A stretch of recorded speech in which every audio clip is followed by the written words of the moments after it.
શેના પરોઠા બનાવ્યા મમ્મીએ?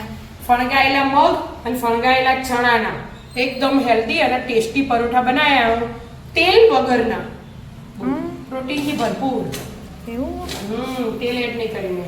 લોટ બોતતી વખત? હા, અને ઘીમાં શેક્યા એટલે એકદમ હેલ્ધી. કેવી રીતે બનાવ્યા? હેડ શીખવાડે તાર એનું. આજે જો ફણગાયેલા મગ અને ફણગાયેલા ચણા, એના મસ્ત મજાના પરોઠા બનાવવાના, એકદમ હેલ્ધી અને ટેસ્ટી. ફણગાયા હતા, કોટનના કપડામાં બેઠેલા હતા, હાલ મેં બહાર કાઢ્યા. એક વાટકી આપણે મોટો બાઉલ ભરીએ ને એટલા, અને અંદર પનીર એડ કરી દેવાનું. ઘેર બનાવેલું જ છે પનીર, અને આદુ અને મરચાં. એમાં આપણે સ્વાદ પ્રમાણે મીઠું,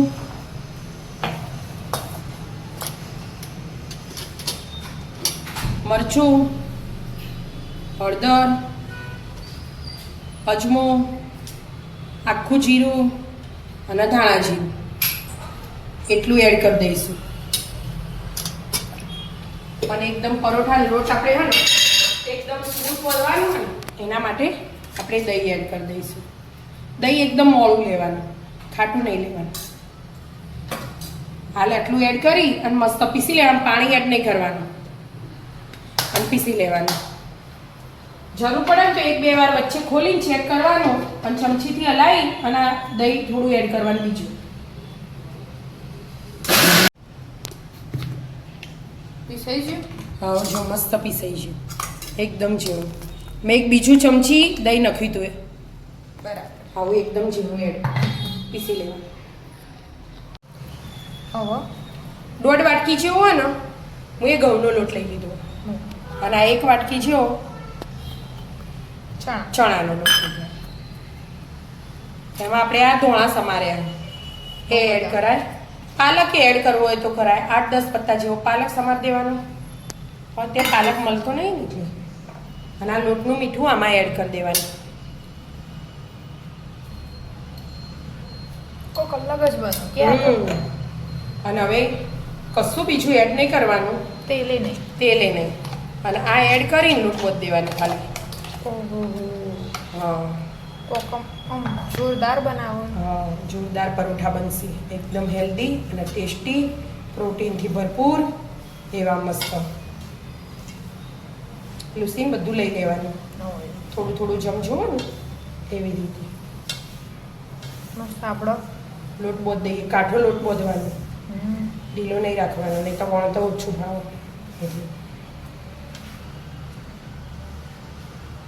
એટલે પાણી કશું એડ નહીં કરવાનું.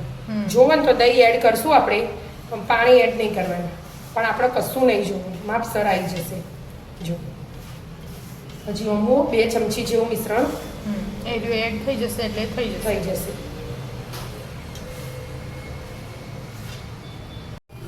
બંધાઈ ગયું? હવે જો મસ્ત લોટ બંધાઈએ ને, મસ્ત વધ્યો. પાણી વગર, તેલ વગર. હવે ડાયરેક્ટ બનાવવાનું, પડ્યું નહીં રાખવાનું. તરત ના તરત બંધાઈ જાય ને એની ગળી ચાલુ કરી દેવાનું, વણવાનું. આપણે તવો મૂકી દીધો.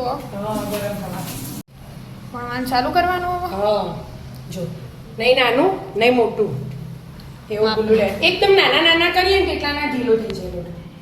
એટલે મીડિયમ આવી રીતે ચાલુ કરી દેવાનું વણવાનું.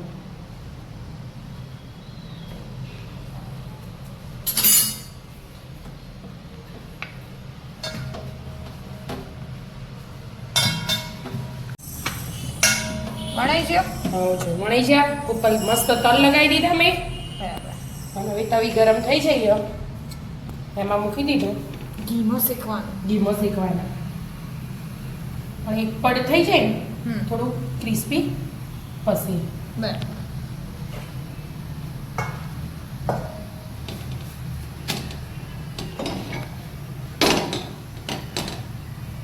હવે ઘી લગાવવાનું, ચમચીથી મસ્ત ક્રિસ્પી કરવાના ને. લાલ લાલ. એક બાદ લાગી ગયું, હવે આ બાજુ વળી જવાનું, તલ લગાવવાના એટલે અંદર ચોટી જાય, અંદર જતા રહે, બહાર પડી ના જોઈએ. બરાબર. ઘી આપણે ખાવું હોય એ પ્રમાણે લગાવવાનું, આપણા માટે જ છે. અને બીજા વળી જવાના. એવી રીતે પરોઠા મસ્ત ક્રિસ્પી ક્રિસ્પી તૈયાર કરી દેવાના. હા શેકાયો હા જો શીખી ગયું બે બાજુ મસ્ત. મસ્ત ક્રિસ્પી ક્રિસ્પી. હમ. ઘીની વેણી ખાલી થઈ જાય આખી ભરી હતી ના ખાલી થઈ જાય. એટલે એટલું બધું મસ્ત ઘી લગાવી પરોઠા અને એનું શેક્યા. રાયતું બનાવ્યું મસાલા વાળું. અરે, એકદમ મસ્ત લાગે. દહીંમાં મસાલા કરી બરાબર. મસ્ત કલંચી નક્કી અને હા એકદમ ટેસ્ટી ને હેલ્ધી મગ અને ચણાના પરોઠા. આવી જાઓ મિત્રો. મસ્ત મજાના પરોઠા ખાવા. મિત્રો અમારા વિડીયો ગમતા હોય તો લાઈક શેર અને સબસ્ક્રાઇબ કરજો. રાધે રાધે.